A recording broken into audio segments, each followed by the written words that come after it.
Boa tarde, senhores deputados.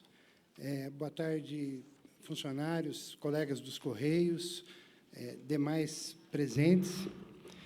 Eu vou tentar acelerar a apresentação aqui, até cortando algumas lâminas, em função de que o general já abordou algumas questões que a gente trouxe aqui.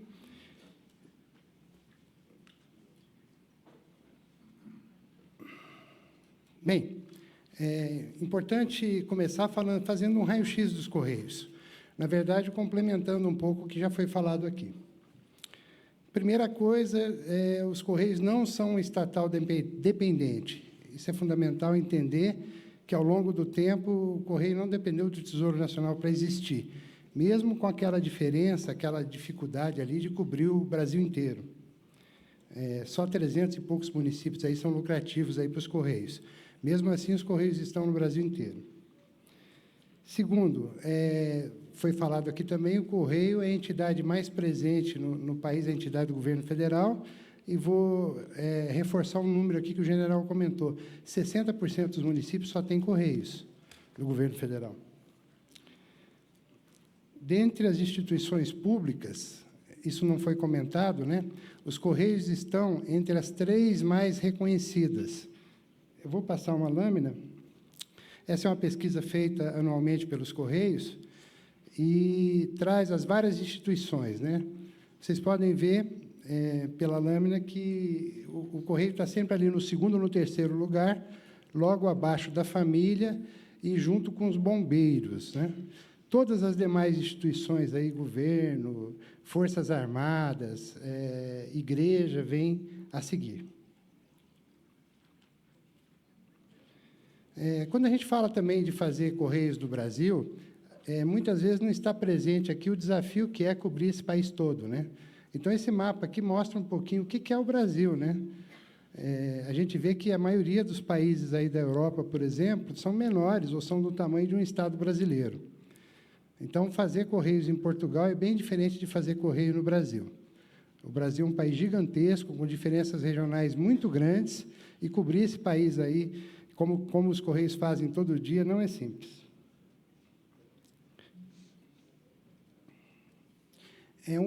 Uma outra questão também, que nem sempre está presente, é a importância dos Correios para o comércio eletrônico. O comércio eletrônico brasileiro só tem a pujança que tem, só tem o tamanho que tem hoje, por causa dos Correios. Não por o Correio existir, mas por o Correio fazer o trabalho que fez ao longo dos anos para estimular o comércio eletrônico, né? O Correio, desde o início do comércio eletrônico brasileiro, desenvolveu produtos, fez cursos, fez desenvolvimento e hoje é líder de mercado. Qualquer loja virtual que você entrar, você vai encontrar o Correio ali como forma de entrega. Na maioria delas, você vai encontrar só o Correio, né? E com os serviços do Correio totalmente integrados. Então, o Correio não é só a essência do Correio lá atrás, a importância do Correio lá atrás para a comunicação, ela está replicada nos tempos de hoje, principalmente no comércio eletrônico. Sem Correios, não tem comércio eletrônico.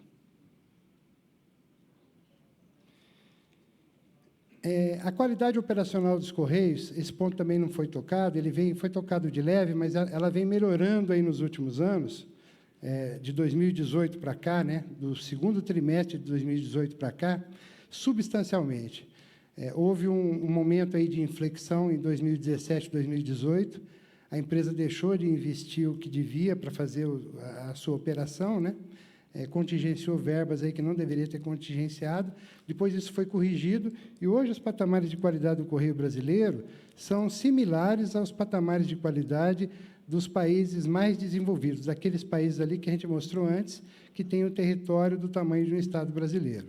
Então, aqui no Brasil, o Correio consegue prestar um serviço com a qualidade de um país europeu que tem um tamanho muito menor.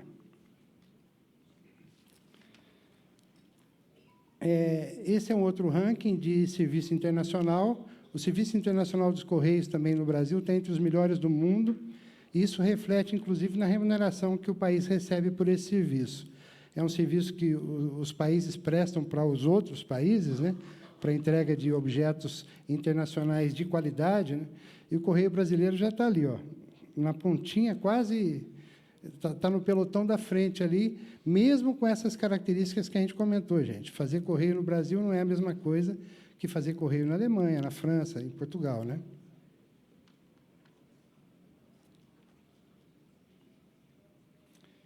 Outra coisa, o preço de carta, né? O general comentou isso também, mas é importante a gente mostrar aqui esse gráfico. Não vai dar para vocês verem aí a distância, mas o correio brasileiro tem o preço da carta de primeiro porte ali abaixo da média mundial, né? O correio brasileiro está naquela posição que vocês estão vendo no gráfico ali, mesmo com o tamanho do Brasil, mesmo com as dificuldades logísticas. Então, isso também é uma demonstração de preocupação com o mercado, com os clientes, né, de oferecer um serviço de qualidade com preço que seja compatível. Bem, então, se os Correios não dependem do Tesouro, se eles conseguem atender todo o país com serviços de qualidade e preços compatíveis e competitivos, e são bem vistos pela população, por que pensar em privatização? Vamos acrescentar alguns elementos aqui para a nossa reflexão, né? Nós só temos no mundo 8 correios que são totalmente privados, que são empresas totalmente privadas. Esses aí são os países, ó. Malásia, Malta, Países Baixos, Singapura, Líbano, Portugal, Aruba e Grã-Bretanha. Os maiores aí, em termos de... As maiores economias ali, Portugal e o Reino Unido, a Grã-Bretanha, né? Só esses 8 países. Somadas as áreas desses 8 países, nós temos só... basicamente, aí essas áreas cabem dentro do estado do Mato Grosso. A soma de todos os 8 países que têm correios privados. Esse comentário aqui eu recebi por rede social, eu vou ler o comentário, que eu achei interessante, né? Ele disse o seguinte, ó, pois é, tem razão, aqui um governo privatizou, o parlamento aceitou e depois veio outro governo que tolerou. Venderam os correios aos americanos. Resultado, fecho de imensos balcões, atrasos de entrega, aumento de preços e protestos das populações. Agora penso em nacionalizar. Refiro-me ao CTT português. Esse aqui foi uma pessoa de Portugal que fez um comentário numa postagem minha em rede social, né? Então, a gente tem que traduzir. Balcões ali são as agências, né? Portugal está com uma situação complicada lá com a privatização dos Correios e está rediscutindo, inclusive, até a possível renacionalização dos Correios ou a volta do governo para o capital da empresa. Pode ser 1 minuto para encerrar, Marcos? Pode. Vou tentar. Falácias. Os Correios devem ser privatizados porque houve um rombo no Postales. Não tem nada a ver uma coisa com a outra. Os Correios devem ser privatizados porque foi lá que começou o mensalão. Menos ainda. Os Correios devem ser privatizados porque os preços ficarão menores com gestão privada. Os Correios devem ser privatizados porque essa privatização é a menina dos olhos de autoridades do governo federal. É isso que a gente tem ouvido. Isso aqui não tem nenhuma consistência. Uma simples pesquisa pode mostrar que os preços dos serviços postais com a privatização sobem, tá? A Alemanha subiu bastante o preço antes de privatizar. Portugal está esse enrosco aí, porque o operador privado está subindo os preços e fechando agências, tá? E na Inglaterra também. E na Argentina, ele teve que ser renacionalizado, né? Só isso, teve que voltar atrás. O operador privado não vai diminuir preços, ele vai buscar reduzir custos. Bem, eu vou tentar acelerar aqui, mas ainda faltam umas 3 lâminas.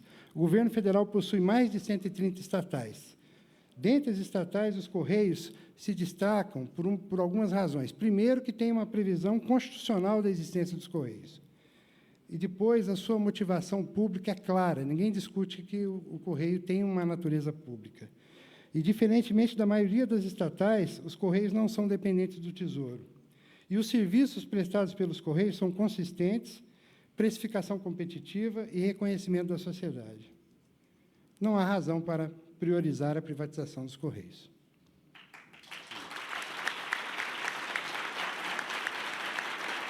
Quero agradecer Bem, gente, o senhor Fábio Souza Oliveira. Deputado, só a última lâmina, pode ser? A última lâmina. A última lâmina é o que nós propomos, né? que o governo federal abandone a ideia de privatizar os Correios, que prossigam as medidas de profissionalização da gestão em curso na empresa sob a liderança do general Juarez, que o governo federal avalie melhores formas de utilizar a infraestrutura dos Correios para ampliar e melhorar a prestação de serviços públicos ao cidadão, e que o governo federal não volte a dilapidar o patrimônio dos Correios com medidas nocivas, como o recolhimento excessivo de dividendos ou o congelamento tarifário. É isso. Agradecer o senhor Marco César